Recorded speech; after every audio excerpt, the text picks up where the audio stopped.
Hello everyone, कैसे हो आप लोग। आई होप आप लोग बहुत अच्छे होंगे। आज मैं आपको पढ़ाऊंगी क्लास 10 की इंग्लिश की फर्स्ट 5 बुक की पोएम जिसका नाम है अमांडा। बहुत अच्छी सी पोएम है। स्टार्ट करते हैं। पहले हम थोड़ा सा इंट्रोडक्शन देख लेते हैं कि क्या कहा जा रहा है इस पार्ट में। Every child feels that he is controlled and instructed not to do one thing or another.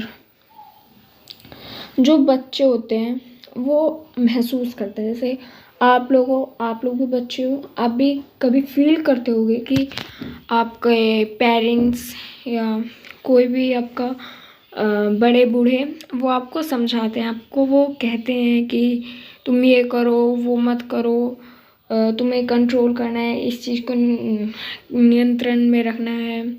ठीक है, बड़े बूढ़े आपको समझाते हैं और आपको बुरा भी लगता होगा, है ना। और आप लोग सोचते होगे कि हमें तो फ्रीडम ही नहीं है ना। हम लोग अलग ही सोच बना लेते हैं। तो बस यही चीज़ इस पोएम में लिखी हुई है। ठीक है, कि जो आप करना चाहते हो और जो पेरेंट्स हैं बड़े बूढ़े वो करने नहीं देते हैं आपको। ठीक है, ये अमांडा की बहुत अच्छी सी प्यारी सी बच्ची है, छोटी सी। ठीक है, जो ब्रैकेट में है बेटा, ये अमांडा अपने मन में सोच रही है, और जो बिना ब्रैकेट के लाइंस है वो अमांडा की मम्मी कह रही है। ठीक है, स्टार्ट करते हैं। Don't bite your nails Amanda, अपने नाखून मत खाओ Amanda.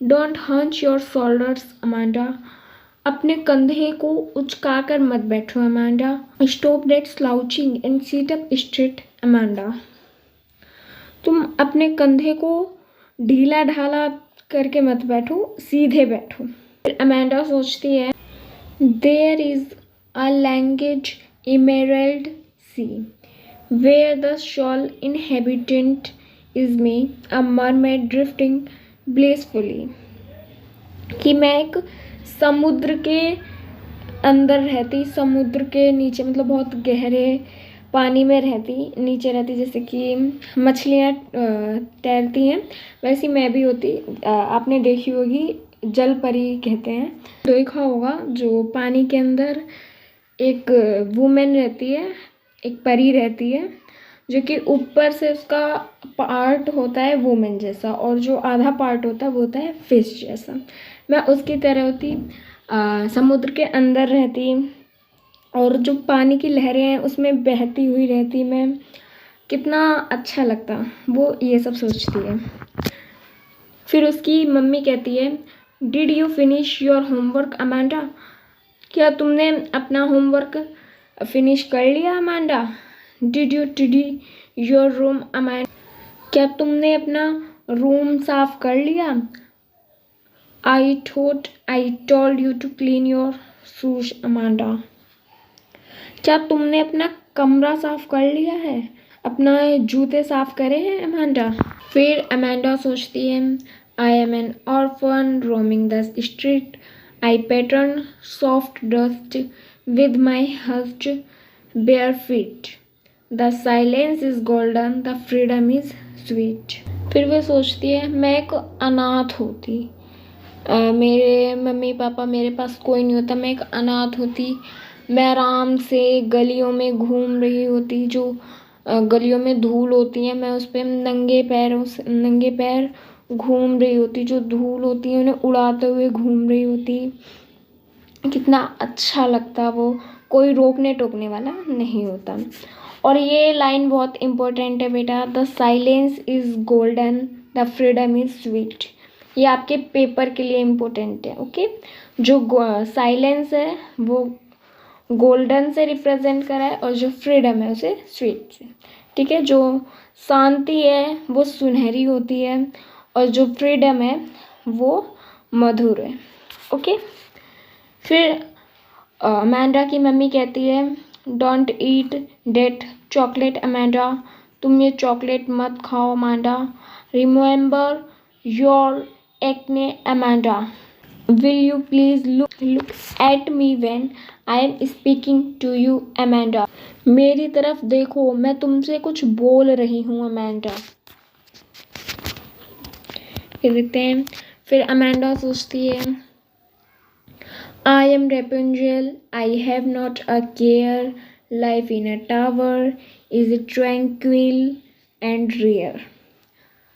I'll certainly never let down my bright hair.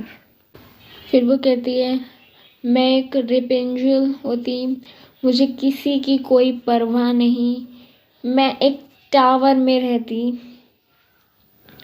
मैं अपना जीवन बड़ी शांति से गुजार रही होती है एक टावर के अंदर। यहाँ पे है कि मुझे कोई ना कोई टोकता रहता है, हमेशा कोई ना कोई कुछ ना कुछ कहता रहता है, और मैं टावर में होती, एकदम शांति से होती, मेरे से कोई कुछ नहीं कहता, मुझे किसी की कोई परवाह नहीं होती, मैं आराम से अकेली रहती उस टावर में, और मेरे लंबे से चमकीले बाल होते, और मैं उसे कभी भी नीचे नहीं गिराती। जैसे आपने ये कहानी सुनी होगी कि एक रेपेंजल होती है जो कि एक टावर में रहती है, उसके बहुत बड़े बाल होते हैं येलो कलर के, वो खिड़की से अपने बालों को नीचे गिराती थी, तो जिसे ऊपर जाना होता था वो सीढ़ी की तरह उसके बालों को पकड़ के चढ़ जाता था ऊपर।